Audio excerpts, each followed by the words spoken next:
Welcome to the Chasing Mountains podcast. I'm Dave Rumer. I'm Jacob Colgan. Jacob, what are we talking about today? Do you remember the movie Castaway with Tom Hanks? Mm-hmm. Okay. And Wilson? And Wilson. First off, when that character floated away, I might have teared up.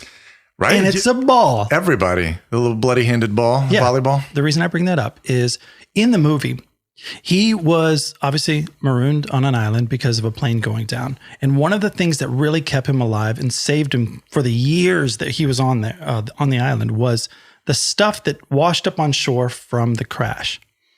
Because he was in like a FedEx plane or something, he was. Right? And it left me with the question this week when we were thinking about a podcast today. In today's climate, could you survive on a deserted island on all the trash that washed up on shore? And the reason I posed that question is because of our trip to the Bahamas when we were filming for a fashion shoot.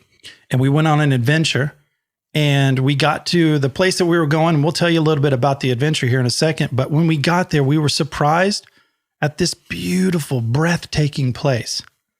Totally deserted. Totally deserted from any, I mean, it took us hours and hours of hiking and off-roading in a minivan, which we'll tell you about that in a second. Great story.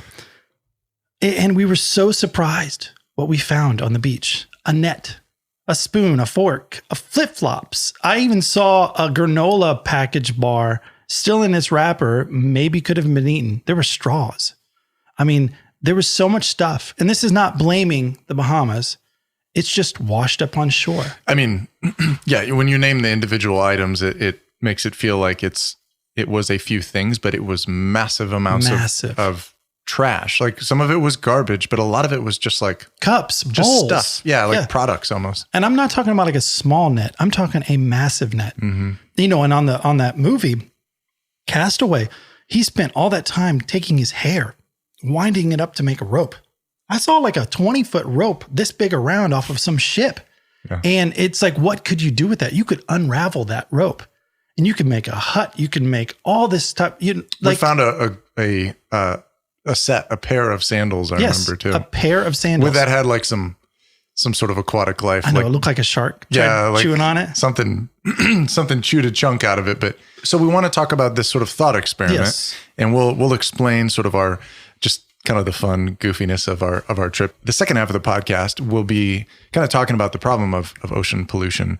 And we're going to talk about the Ocean Cleanup, a nonprofit out of the Netherlands that's doing some really neat things. If you haven't heard about them, just talk about some statistics around that and around ocean pollution, because it's a really serious problem. And kind of our first, we're here from the Midwest, coming at you from the Midwest, from Illinois, from farm country. So we don't make it to our oceans, our seashores very often, West Coast, East Coast, whatever. But I do want to say this though.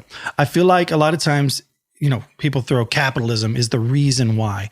I just think at the end of the day, it's about like humans in general. I mean, I've been on boats before where someone just threw a bunch of stuff overboard, thought it was funny.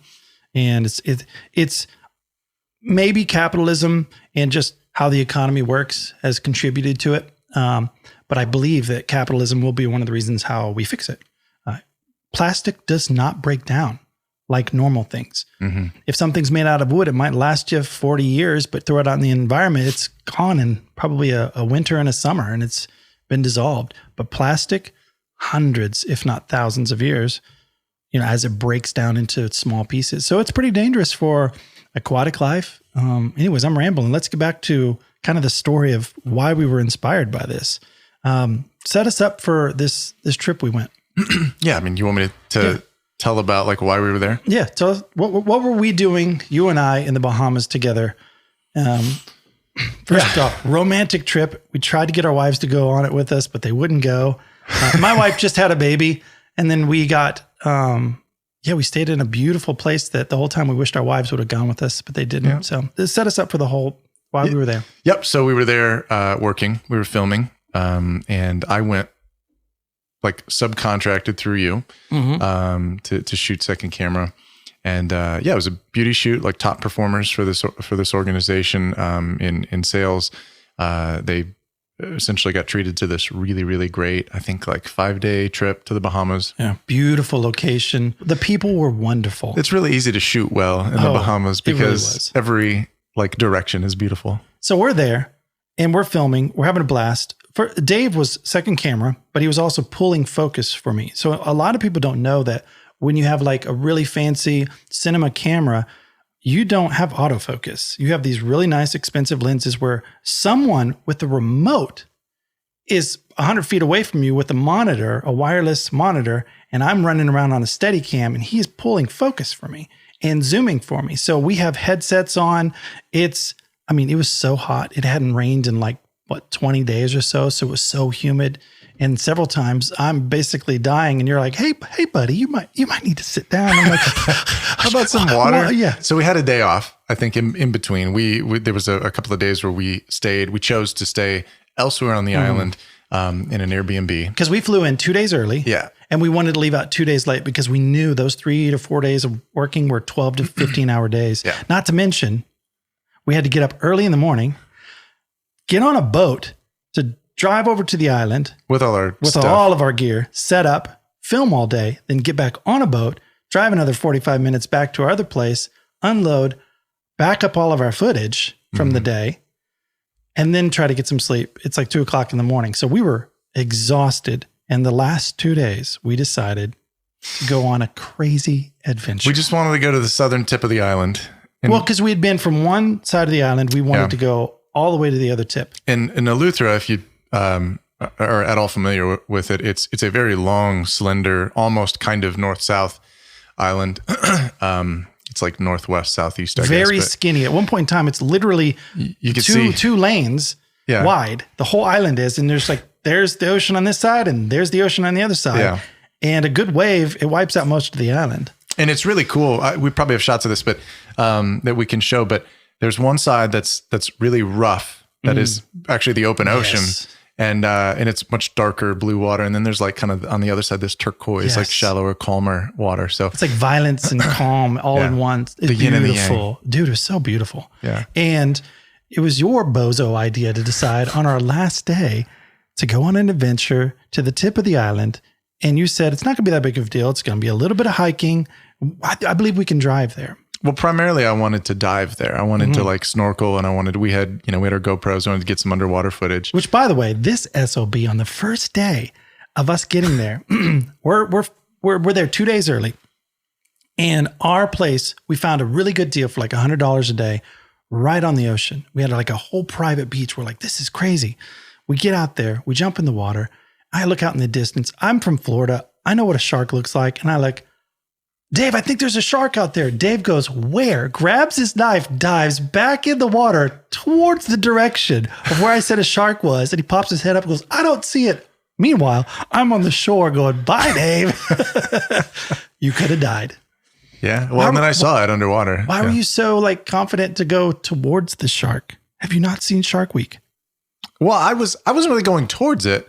I couldn't see it unless I was underwater. So no, seriously. You were going towards it. You were braver than I was. I was out so quick. Well, the water we were in was like so clear, super clear and below our waist. But it wasn't like we could just run out. It was kind of like that, like semi little mini cliff. I'm just saying, we had to my climb fat down. ass was out of that water so quick. Well, I had our 6 covered. Yeah. I wanted to keep track of it. I wanted to be able to see it. It was a nurse shark. I could tell by the outline of it, but I saw its silhouette in the water. I've got footage of it. Silhouetted from did you? Yeah. I mean, you can't really tell what it is. I might have to click the enhance button. Enhance. From like all the CSI.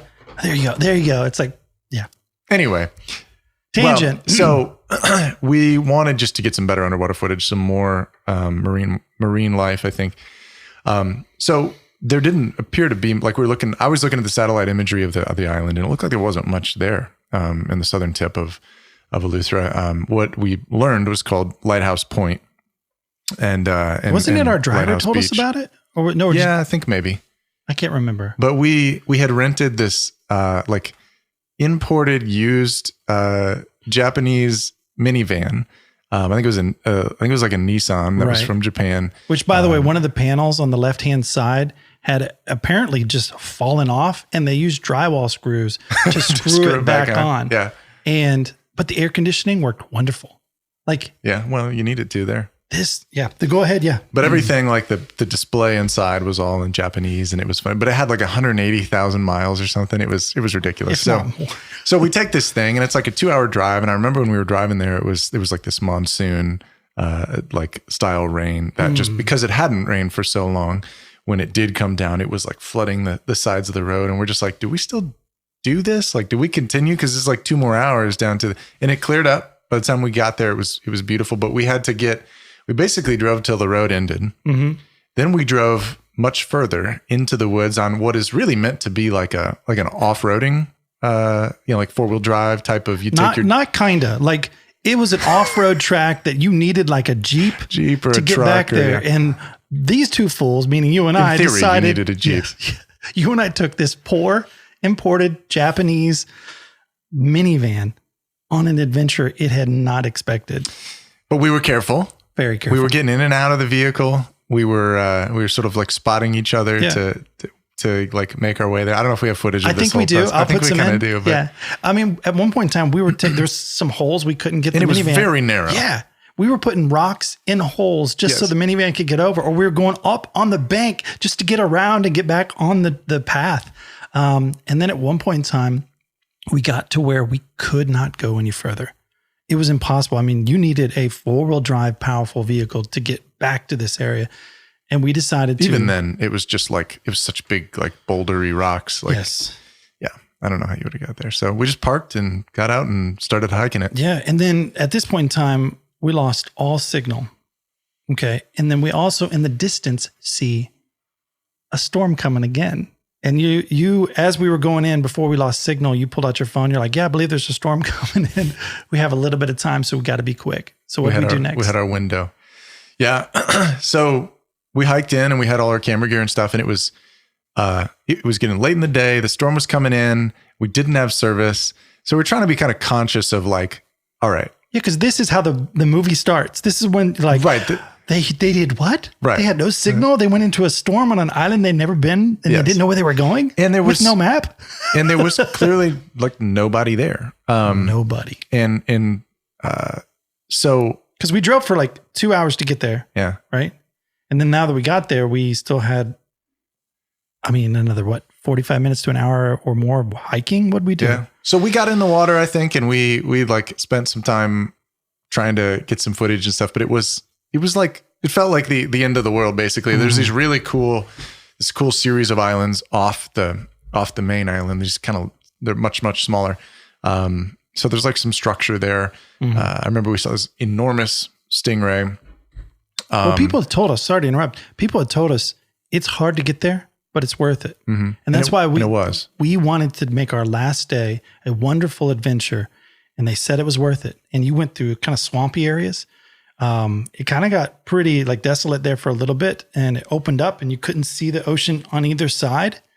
And then you get there and you start to hear the ocean roaring in the background. It's either a river and you're like, well, there's no river around here. It's the ocean. It was kind of swampy in one area, wasn't it? Oh, it was like pretty stinky bad. And swampy. Yeah, it's pretty bad. And then you come around this little hill, you go down and you come up and you look out, and here's one of the most beautiful places I personally have ever seen. And I've been all over the world. And it was gorgeous. Absolutely gorgeous. And like you were saying, it was islands almost broken up little. It's almost like someone took a ping pong ball and bounced it. Beep, beep, beep, beep, beep, beep. Yeah. And then each island got a little smaller as it went out. Mm-hmm. And you could swim out to different parts of the islands. And it was called Lighthouse Point. Lighthouse Point. There was an abandoned lighthouse. Yeah. That's why there's like this really cool abandoned lighthouse up on the kind of highest point. Which this guy, the guy who chases after sharks, decides to go into this creepy lighthouse that looks like it's 200 years old. And you're like, well, the floor looks okay. Like, you hear me in the footage. I did a little stomp test. Yeah, I'm like, Dave, that does not look okay. You're like, it'll be fine. And you went in. And you're the one with some contracting experience. I should pay attention to you when you tell me that. I was like, I would not step foot on that. You've built homes. Yeah. But we got there.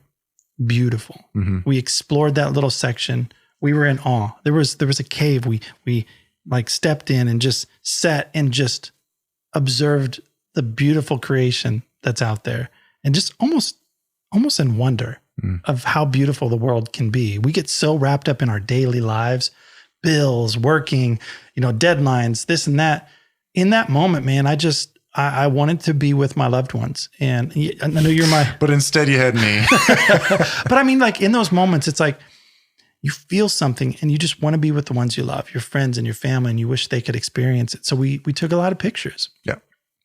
And the thing that shocked us and why we brought up, I keep wanting to say Survivor, but Castaway, the movie, we were surprised at such a beautiful place, all the trash that washed up on shore. And we even started talking about that, kind of almost podcasting as we were walking. We're like, there's just so much stuff here. We could probably live comfortably, at least until we were, rescued. Well, because we were making the joke about how, like, if we do get stuck out here, yes, it's getting dark. It's the end of the day.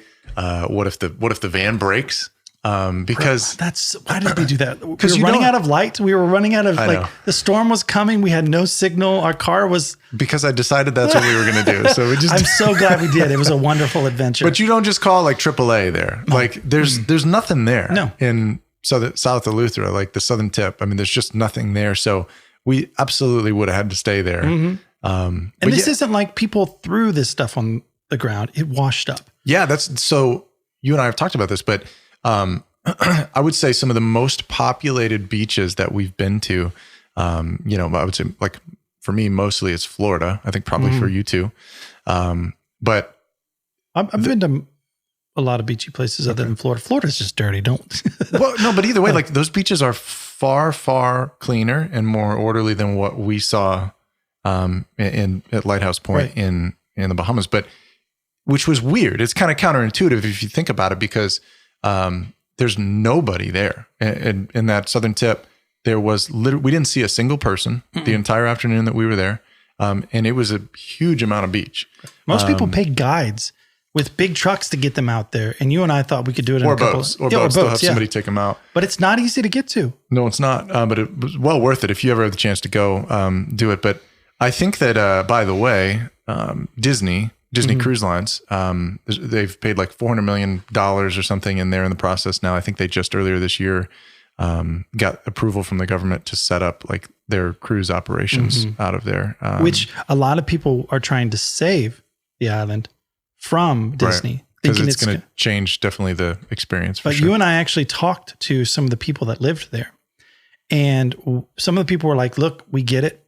Like, I don't want to see that get turned into Disney, but like, there's going to be like 3,000 jobs. Be a ton of jobs. Yep. And then think of all the companies that are going to provide them. Those people there, they need work. Yep. And they need good paying like jobs. And so they told them it's a bittersweet thing. Here's this beautiful raw nature up there. But what we found is it's not as beautiful as it could be. The reason you mentioned Florida is because those are maintained daily. Mm-hmm. At most mornings, people come out with these special rakes. Bobby can attest to this. They clean the beaches. They pump in white, like fresh sand, like every quarter. Like they don't want that like hard shelly stuff. So they'll pump it in from like way out there in the ocean. Yeah. And it's just so manicured. And it's weird that an untouched place was almost, it kind of just really shows the gravity of what's actually happening in the oceans. And it was clear, as we've talked about, that it wasn't people littering. It wasn't, necessarily, at least not people littering then at and that there, point. Right. Yeah. But it was just garbage and trash and products like washing in from the ocean and just left there because the beach is pretty much untouched. But it was, it really caught us by surprise. We were not expecting in the midst of beauty, some ugly things. Yeah. But where does it come from? I mean, it's mostly, a lot of people don't know, for the longest time, we actually shipped most of our trash, like plastics and recycles, to China. And a lot of those boats, they would go to China and it would, get recycled and sent back to us in different products and goods before they pretty much stopped having plastics come from the US. And that's another story. That'd be an interesting, because we know a lot of people in recycling who've told us some interesting stuff about when they changed that whole industry. But ships go down. They do. Sometimes, like people would throw stuff overboard. It's like, hey, we don't really have anywhere to put this trash. So they would just literally unload it into the ocean. And I believe you have some stats. I'd love to hear just like some facts. Yeah. About. Well, and organic waste is pretty typical to, send overboard, or like literally to flush the toilet on a vessel, into the ocean, because that ecosystem does a great job of breaking those types of things down. Where we run into problems are like plastics, like you talked about, or non-biodegradables. And it's a huge problem. And so that kind of, brings us to the sort of second half of this podcast, which is to really just sort of break down this whole like sort of scenario, this like beast of a problem that is, that exists, but is also growing, every year. And so, I've got a bunch there is hope. There's a lot of people trying to fix this. Yeah. So we want to talk about, I'm going to kind of just set up the issue, like what this animal we're dealing with, but I want to focus in on a 27-year-old engineer and entrepreneur, Boyan Slat, who is from the Netherlands, and he's got this nonprofit called the Ocean Cleanup. And it's really cool what he's doing. I think a lot of people have probably heard it or seen some of it. We'll put some footage in our in the show, but so he's tried to automate a few ships to be able to just be out there run by solar that just autonomously, is that the right word? Yeah. Autonomously collect all the trash. The stuff that's floating, that is. Yeah. And it didn't work as well as they had hoped. So they've because the ocean is a violent place. Yeah. It was supposed to rely mainly, I think, on the currents in a lot of ways to like help make it. But the plastic would just sort of float away. But here's let me just share some statistics here that we're dealing with. According to the oceanconservancy.org, there are currently 200 million metric tons of plastics in marine environments around the world. That's so hard to wrap my 200 million? 200 million. Tons. And there's 200 million metric tons. And there's over 11 million metric tons of plastic entering waterways every year on top of that. That's hard that almost sounds made up. Yeah. Like plastic is relatively light. So it's like when you think about the volume of that, it kind of breaks my brain. Yeah. I won't get into the specifics here, partly because the data that I have is a little bit old, but a large portion of the like the source of this pollution is coming from China and Southeast Asia. I would attribute a lot of it to the fact that, like, China, for example, provides most of the world's products. So there's a lot of sort of industrial waste that comes from that. There's a lot of shipping in and out of China. So like so much, people do not realize how much they provide for the whole world. Yeah. And there's a lot of sort of product lost on the way. I mean, literally containers that fall off of ships and storms and sink. And that product sort of spills out into the ocean, which we'll talk about. But some of these others, Indonesia, Vietnam, Philippines, Sri Lanka, these are not like first world nations. So I think that there's sort of some infrastructure problems when it comes to really dealing with their waste and garbage and trash, and they don't really necessarily have the systems in place to address it always. But I feel like China, I mean, they got 1.3 billion, is it, or 1.2 billion? What? China. What, I believe they have about 1 billion more people than we do. Oh, yeah, I'm not sure. So, I mean, just the amount of people and the amount of waste. And there's still quite a bit of people still in poverty. Do you want to hear about the 10 most widespread waste items polluting the world's oceans? Would love to hear it. So this is according to Statista. Plastic bags top the list at 14%, excuse me. Plastic bottles are 12%. And then that's followed by food containers and cutlery. You talked about forks and spoons and things.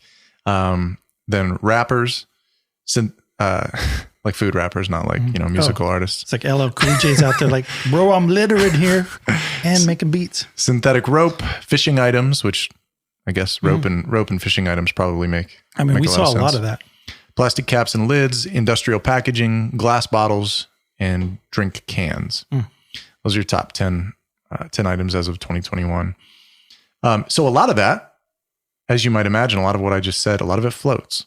And a lot of it is sort of its core product or core like makeup is plastic. Which this wouldn't be an issue if it could break down. If it could break down in the ocean, it wouldn't be a big deal. But the problem is it doesn't, and it's affecting the wildlife. I mean, there's definitely, is that your doggy? Speaking of wildlife, I don't know if people can hear them barking, but yeah. Dogs are going crazy. But at the end of the day, man, it comes down to if we could figure out someday how to have a plastic that's as durable as what we have, but it can break down in like a couple of years, that'd be wonderful. And I know people are trying with like certain algae plastics, which is wonderful. There's even a group of scientists who were trying to figure out a way to have some type of enzyme or whatever it is to break down plastics in the ocean. But then I got thinking about this, and this is just coming off the top of my head. It'd be almost like rust for plastic, where you got like metal just will break down. It's strong, it's powerful, but just leave it out in the elements enough, it'll break down. But then again, that could almost be, I mean, most of our stuff is made out of plastic. It'd be weird if it got out in the environment. It'd almost be like a plastic disease, I think is what you've told me. Yeah. Yeah. I know very little bit about it, but it's interesting. I like the idea of making a plastic that would be more of a like breakdown in the ocean, but still is usable. And I think people are doing it. I apologize. Go for it. No, it's good. So this takes us to kind of a conversation about the Great Pacific Garbage Patch. You familiar with this? Oh, yeah.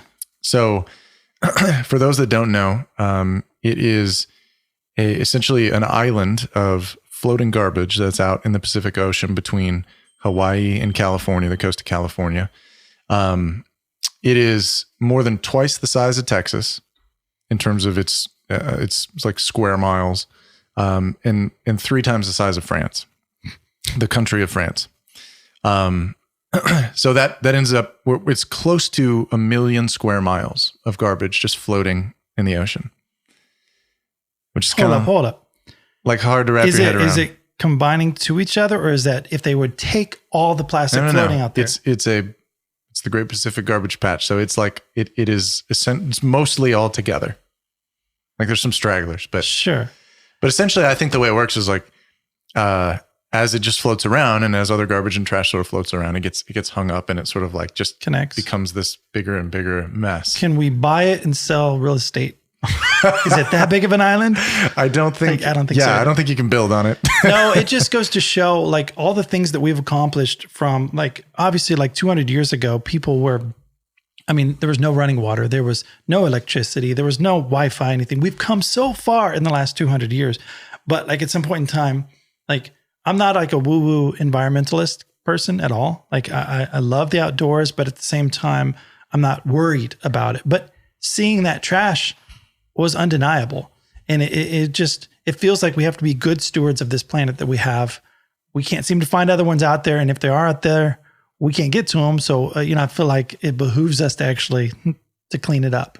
And with something that big, it's kind of hard to wrap your head around. So I think like the average person like myself looks at it and goes, well, I didn't do that. So why do I care? And why should individuals care?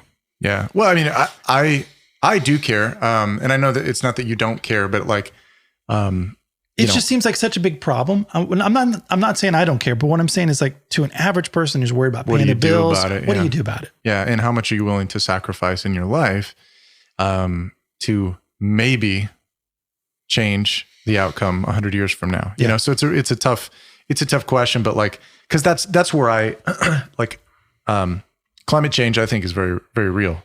I think there's a lot of questionable data about what it really, what's causing it and what it will look like in the future. And what level of impact we can have on it. Right. But either way, like, there's some things changing, on our planet. And I think that, not only do we need to be aware of it, but I think we need to also be conscious of, like you said, be good stewards. And if there are ways that we can address what are growing problems, like, trash floating in the Pacific Ocean, twice the size of Texas. Like we need to figure out ways to address that. And because it affects so many people in the world eat fish. That's their main source of protein. Yeah. And when fish, like people don't understand, plastic does break down, but it breaks down into like little pellets or little pieces and fish eat it. Yeah. And that type of plastic actually leaches in and it's causing like, genetic, malformities, if that's even a word, in fish, and so it can cause issues for the food source, Well, I've got an example of that. Yeah, please, so please. Let's sidestep from the Great Pacific Garbage Patch. Which, by the way, I apologize. My watch is dinging and I don't know how to put it on silent. You and your fancy Apple Watch. Yeah, it still shocks me. I just got my watch that's like mangled and breaks all the time, but it doesn't break. It still works, actually. It's my trusty G-Shock. I smash it into everything, so This is my G6. Yeah, huh? So, yeah, I want to talk about, in relation to that, like, this is not so much floating plastic. This is actually kind of a harder problem to deal with. But you kind of brought up, the plastics getting into essentially this ecosystem and fish eating it. You familiar with nurdles? I am not. Is this like a cousin of the Teenage Mutant Ninja Turtles? They're nerds. They're called the Nurdles. Teenage Mutant Ninja Nurdles. Yeah, they're like the scientists solving world problems. No, God, that was a bad joke. This is different.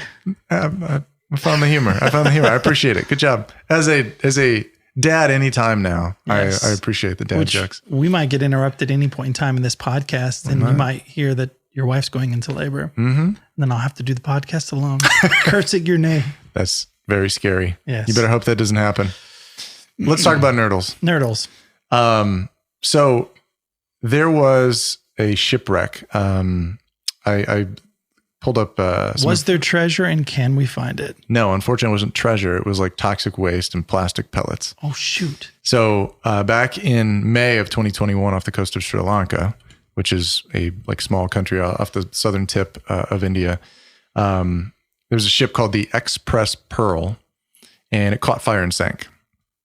And according to the United Nations Environment Program, it released a variety of problematic things into the ocean when it happened.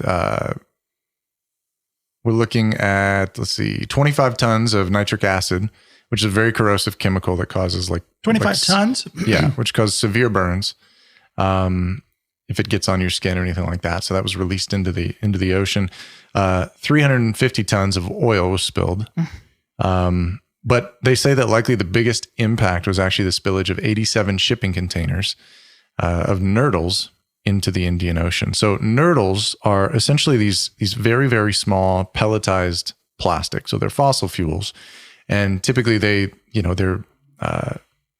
come in a variety of different size, like bags or boxes or whatever, and they're used for industrial or commercial plastics production. So you sort of take these individual small little pellets. A lot of people have probably seen them, but not maybe always realized what they were. Right. But it's when you recycle plastic, you create these pellets, and they're really convenient because you can kind of pour them into a cast and melt them down into whatever product that you want to create, or extrude it out by pushing it through a form. Basically, it's the raw form of plastic people buy. Yeah. Some they're mostly white, and then you add dyes or other pellets to make the color you want. Yep. But it's like polypropylene, polyethylene, whatever. 100%. Yep. I used to work at a carpet mill, and we would make all that stuff, and we get all the beads in. I didn't know they were called nurdles. Spilled them all the time. Yeah. Yeah. Everybody does. Everybody does. It's almost impossible. I wish they'd come up with a better solution, but it works really well with the machinery. Yeah. Well, so they do run off on you though. They're these tiny little bouncy things that just, they end up on factory floors. They end up going down the drains on factory floors, which a lot of them are meant to where you can, power wash and spray off the floor to clean it or whatever. But in this case, in this particular spill, it was about 1,700 tons of nurdles, or they estimated 75 billion individual pellets. Wow. So since the spill, the nurdles have been constantly washing up on shore, interfering with the ocean ecosystem. They found, as you said, they found a lot of these nurdles in the bodies of fish and dolphins that have eaten them because they look like eggs. They look like eggs, yeah. Yeah, they look like eggs and other kind of marine organic material, but then they can't break it down. It just gets stuck in their bodies. But they've, in some areas of the ocean near the coastline, the nurdles are more than 6 feet deep on the seabed. If you think about that, as you get kind of close, wow, you'd be buried in them if you had your feet on the bottom of the ocean. And they're, like I said, they're made up mostly of fossil fuels. And they essentially, in addition to being a fossil fuel product, they attract, I guess, pollutants and toxins and bacteria, and become this really high concentrated source for those things. And then they get eaten by fish. and then they fragment into these nanoparticles, and that's ultimately how we end up with microplastics in our bodies. The Guardian, because people are eating the fish, and we're interacting with our ocean water and our river water a variety of different ways. And those microplastics are affecting us, I think, more so than we know. I think 100 years from now, we're going to be like, oh shoot, that was throwing off our endocrine systems, that was throwing off our hormones, that was throwing off development of children. I think we just don't know. It's kind of sad. The Guardian says that 230,000 tons of nurdles end up in our ocean every year. 2015. 200,000 tons? Yeah, 230,000 tons end up in the ocean every year. In this particular shipwreck, it was about 1,700 tons. So it's a big problem with a lot of sources. And we'll come back to those sources in a second. But there was a 2015 study published in the Environmental Science and Technology, published in Environmental Science and Technology by the American Chemical Society. And they found that of the 808 trillion microbeads, and when we talk microbeads, a lot of bath and like bath and body products, like soaps and shampoos. Right. A lot of people are familiar with little microbeads, which are supposed to kind of help suds everything up and help clean you, but they're little teeny tiny pieces of plastic. You can kind of see them and feel them in a lot of products, but those are microbeads. It was found that of 808 trillion microbeads that are flushed into American sewer systems every day, just going to stop there. 808 trillion. A day? Every day. People showering and using hand soaps and everything. See, people, you just don't need to take a bath. It's okay. Although this conversation just makes you feel a little dirty. Yeah, but, I know. Of that 808 trillion that are flushed in American sewer systems every day, 8 trillion microbeads make it past filtering and into the ocean. So every day we've got 8 trillion microbeads that are ending up in the ocean. And one of the big problems right now is that the International Maritime Organization, the IMO, doesn't classify it as a hazardous material. Not yet. Not yet. But because of that, none of the governments in the world want to take kind of ownership of addressing this problem. And it is a massive problem, as we've sort of laid out. What is it? 25 everybody. miles offshore is considered that country's water. Is it 25 miles? I don't know. Let's just say it is. It's something like that. There is a defined, like, this is our territory. And I'm sure America takes its, more fair share more than that. But my point is, not my problem is what probably each country's saying. Yeah. It's not my problem. It's in the middle of the ocean. Who controls it? And people say, well, the UN should do it. It's a big problem. It's a big problem. You know what breaks my heart a little bit is the like, you see these explorers going down into the deepest depths of the ocean and discovering things that no one has ever seen before, animals and fish and like things that just like shipwrecks and things. Yeah. Just way down in like the Marianas Trench or anything like that. And it's interesting now. You see a lot of footage and you'll see plastics at the bottom. So where no human has ever gone before, down in the deepest parts of the ocean, you'll see like a Sam's Club, like plastic bag. Yeah. Or you'll see a plastic toy that fell off a ship or a container. And it's kind of sad.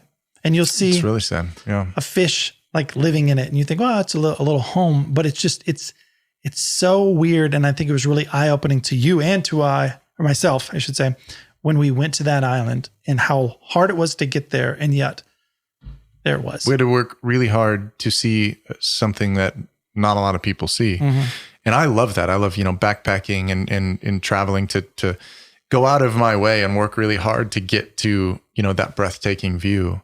And it's kind of sad to think about that. Like you said, some of the most remote places on our planet in the bottom of our oceans, are sort of the fingerprints of our civilization are already there in the form of garbage and trash. But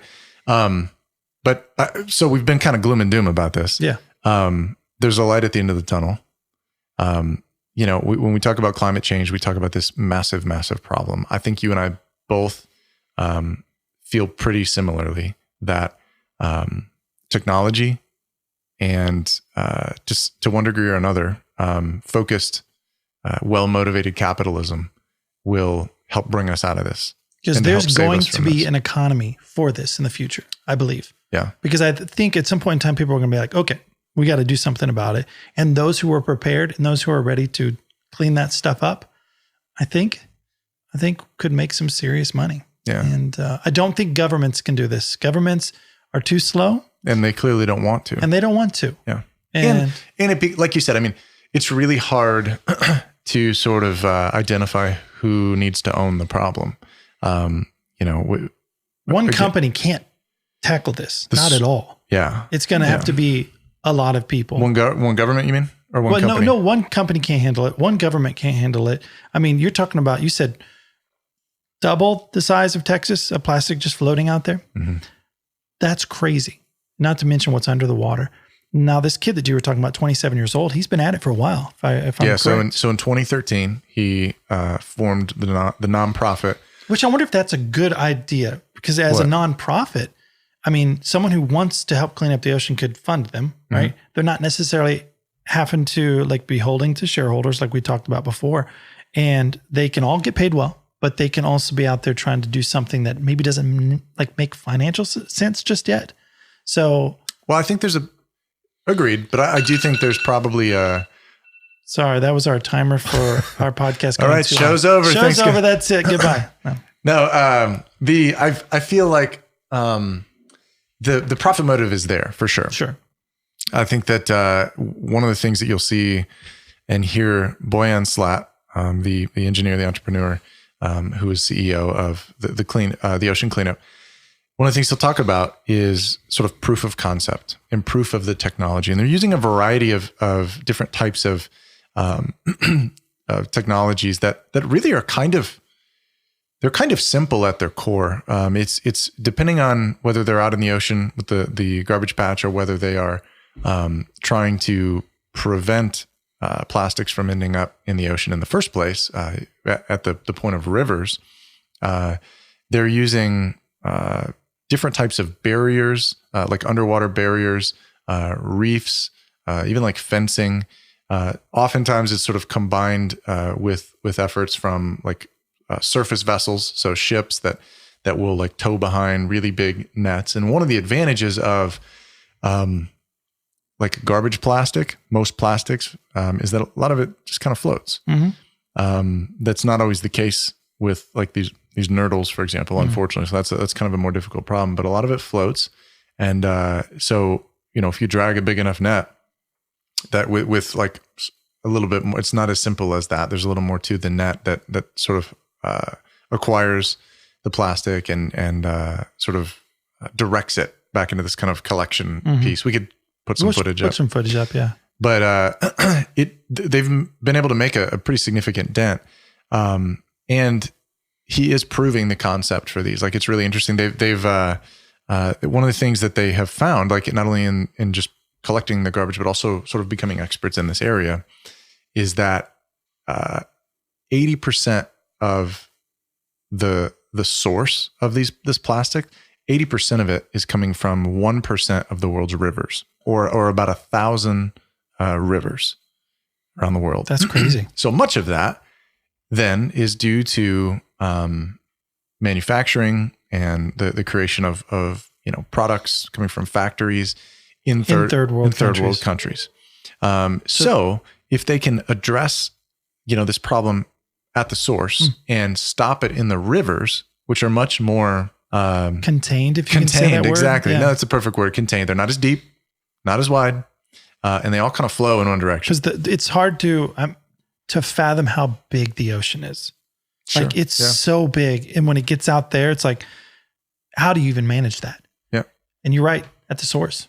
And you grew up surfing, and you and I both. I was terrible at it, though. No, but I mean, you recognize the vastness and the power of the ocean for sure. Well, also, like, just flying places, and you're 16 hours on a flight, and most of it's over the ocean, and you're like, and you've been in the Philippines before, right? You stayed there. Japan. I've been to Europe for a while. It's just, there's so much ocean, and you're like, wow, how do you manage that? And if you can manage it at the source, I think you got something to do. Yeah. So they released their, I believe they call it the Interceptor series, which again is, rather than like big merchant looking vessels in the ocean. It's these really big sort of almost like river cruise boats that have a conveyor belt system in them. And so they'll build this kind of underwater fencing to sort of stop and collect the trash and the plastic that sort of floats downstream all in one direction. And then they use these boats to sort of pull it up onto the conveyor and collect it. And then when they bring it on land, then they can process it and sort it and recycle it, which we've seen that process before. Oh, yeah. And my dad's worked for almost 20 years in metals recycling and kind of the scrap industry. And it's really amazing to see how products are, when they come in, they do get sorted and they get, processed and cut in the right size to go to, in the case of a scrapyard, they go to a steel mill and they're melted down into And we new filmed metals. A plastic recycling plant. Yeah. And it's amazing what they can do. The problem is, though, with a lot of these third world countries, they're not necessarily worried about the bigger picture. How can they? A lot of these people are making $1 a day, probably less than that. It's hard to worry about the world's problems when you're dealing with how do I feed my children? And I think if we could stop it at those rivers or stop it at the factories, a lot of times people just don't know how bad it is to just litter into. I've seen some of that stuff, unfortunately, in some of them third world countries where it's just like the rivers are just filthy. And you see people still like bathing and drinking from it. And it's like, wow, not only are they poisoning the ocean, they're also hurting themselves. And it's not, I can't blame them. I mean, a lot of them don't even have like power or internet I think some of it has to do a little bit with everything you just said. And on top of it, high levels of population. Oh yeah. And so dense, it's hard to believe. And then sort of subpar infrastructure. I think of like was it 2 or 3 years ago? We were in New York, we were in Manhattan. Yeah. And kind of toured different areas in New York. I was surprised. I can't remember. I don't think I had been to New York prior to that trip. And I was surprised just how just dirty it is. No offense to any New Yorkers, but like it was beautiful, but at the same time, it was surprising. Widely regarded for a long time as one of the most like advanced, cities in the world and one of the most, sort of like this shining beacon of like what capitalism and American, profitability can be. And big and beautiful, but it's surprisingly 2 floors down, basically on the ground level. It's pretty dirty. Yeah. There's just so many people and so much happening. And it is, you've got like trash cleanup working around the clock and you've got, still just, there's a lot of garbage that needs to like make its way down and out of the city. And so like with that in mind, for me, it's easy to understand how, some of these countries and major cities in heavily populated areas, but more third world countries, like, yeah, they're going to struggle with their waste management, and they clearly do. Yeah. There'll be something one day where someone figures out how to collect it or make it to where plastics can easily dissolve after, 2 or 3 years of use, and maybe they won't be toxic. It's sort of like at one point in time, we didn't think lead was poisonous. So we made our pipes out of it. We put it in paint and we put it in gasoline, and then everybody's lead toxins went up and they're like, that's probably dangerous. And I think at some point in time, we're going to realize that there's going to be a better way. It's been such an amazing tool for us right now and a low cost, but some of it is just like making the effort too. Sure. But America's doing pretty good. And so is like we could do better. Don't get me wrong. But some places it's just like, they're still in their industrial age almost, And if we look back to what we were doing in our industrial age, we were just pumping it all into the rivers and clear cutting everything and not giving 2 thoughts of it. Well, now we're understanding, the benefits of, worrying about your environment. And I think at that point in time, I don't know necessarily what to do. It's a global problem. Well, I think again, I'm hopeful in the future of our technology. And one of the things that, we talked about proof of concept for the ocean cleanup, and the proof that this type of sort of underwater or at the surface of the water, this type of like trash collection and cleanup it is proving to be effective. Like they've got their interceptor system deployed in Malaysia, Indonesia, Vietnam, Jamaica, Dominican Republic. Wow. Again, these areas that kind of and this is one nonprofit. Yes. Yep. The ocean cleanup. Are these fully autonomous yet? No, but I think they will be one day. But I think they will be, and they could be.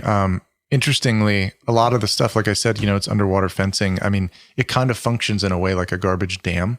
It lets the water flow through, but traps the trash. And so, yeah, there's some interesting potential like energy implications that could come from something like that. But their goal is by 2040 to have to reduce 90% of the ocean's floating plastic. So 2040 is a little less than 20 years.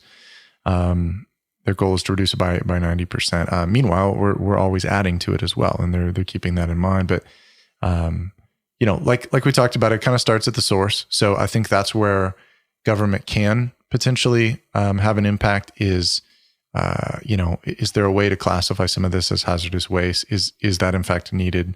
Are there just some like some of the things that have been suggested, for example, is storing like on these merchant vessels, these container ships, storing nurdles or other like industrial plastics below deck, so that they can't fall off and get out into the ocean. And just the water is unfortunately this like perfect, like terribly perfect distribution system for this kind of stuff. And like we've explained, it becomes super hard then to collect it all and to get it back where it came from. So there's been some measures that, have been talked about, like requiring much more like sturdy containers that aren't going to break apart, aren't going to fall apart at the point of manufacture as well. Like in these factories, like better controls on these things. So, there's some ways that government can get involved, but I think that, like, for example, everything that they collect with the ocean cleanup, they're turning it into sunglasses. They're turning it into like plastic products. That's cool. Not to make they can sell it. Yes, but not necessarily to make a profit. What they claim anyway is that it's really meant to prove the concept and prove that the technology works to do what they say it does, and that, like most other plastics, then you can then turn it into recycled plastic, like a recycled plastic product. Wow. And so there's definitely a profit motive at the other end of this, on top of saving the world. So if you can do both at the same time, if you can save the world and like do a good thing and make a buck, I think that as this continues, there's going to be others that look at this and say, well, what can we be doing? What can we get involved with to, how it's, to me, it kind of feels a little bit like mining a little bit, in some sort of weird convoluted way where, mining is a very, very, costly and intense process. You have massive machines that move massive amounts of earth in order to find, oftentimes very, very like small particles, and sort of because of the scale at which the operation is, those small elements or particles or materials, they add up to big, big piles and big loads, and they become very valuable. I feel like plastics as a fossil fuel, I mean, it is somewhat of a limited resource. And so I think that if we can essentially mine for that in our oceans and harvest it back, and then sell it back to some of these factories, I mean, there's a lot of money lost when we talk about the amount of like nurdles and some of the, sure. We're kind of having two conversations at once where there's like sort of garbage plastic, but then there's also like industrial raw materials. I would love to see maybe a change in the format. Instead of nurdles, maybe there's something to where it's more of a solid thing. Like, could it be in spools? Like rods or spools or something that then when they're ingested, it's put into pellets, or some machine designed specifically to correct that, or maybe if you're going to be in plastics production, you have to, it has to be shipped overseas in rods or something. And then the breakdown into like the nurdles happens on site or something. Exactly. Yeah. If that was just a machine that was part of the gearing of the system. So I don't know the terminology of it all, but it would be a lot extra, but maybe we could find that there's a better way to to fix the loss of it all. Or if something does sink, we could go back and recover it easily instead of trying to find, 17 tons of nurdles. Maybe it's just, 1,000 massive blocks that then they can turn into nurdles on the ingest of the factory. Yeah. Maybe there's ways. So it's amazing. And it's shocking to me. I didn't realize how much of it was actually like not just trash. It's actually industrial stuff just that like sunk. Yeah. Unfortunately, the trash is the most like unsightly. Yeah.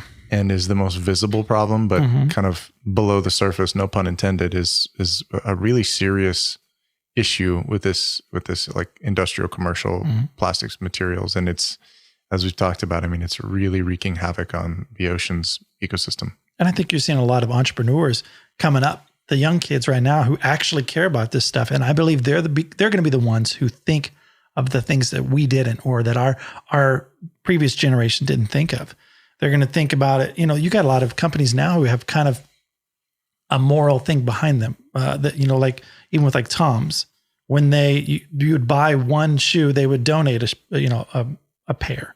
And I think you're going to see that now going forward, where companies make money, they're going to donate money or have a part of their company be, these sunglasses are made out of recycled plastic. I'm excited to see what happens. So let's talk about Disney. Like the Disney cruise lines then. So, cause this kind of all comes back. As we said, they have this $400 million project where they bought 750 acres in the southern tip of Eleuthera at Lighthouse Point. Eleuthera, as they say there. And they, one of the things that they will undoubtedly do is clean it up. The part of the point is like, if you're going to bring these people that are paying top dollar to go on Disney cruise and they're going to go to these different beautiful, pristine locations, it needs to be a beautiful, pristine location. And it is beautiful. And it could be pristine if there wasn't all this crap there.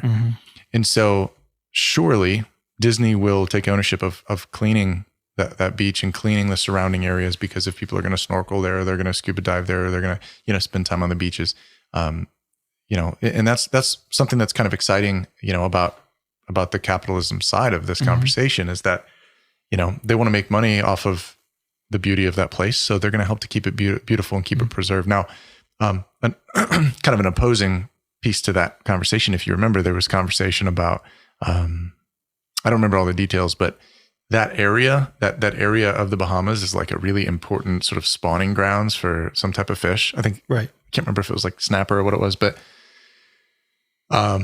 it's like a big dispute that, every year these fish go to spawn there, and there's a lot of concern that these big cruise ships coming through are going to disrupt that whole process. But so that's a problem that needs to be dealt with. I think I'm worried a little bit about the people, though. Who live there? Who live there? Wonderful people. I've never met such happy people. Yeah.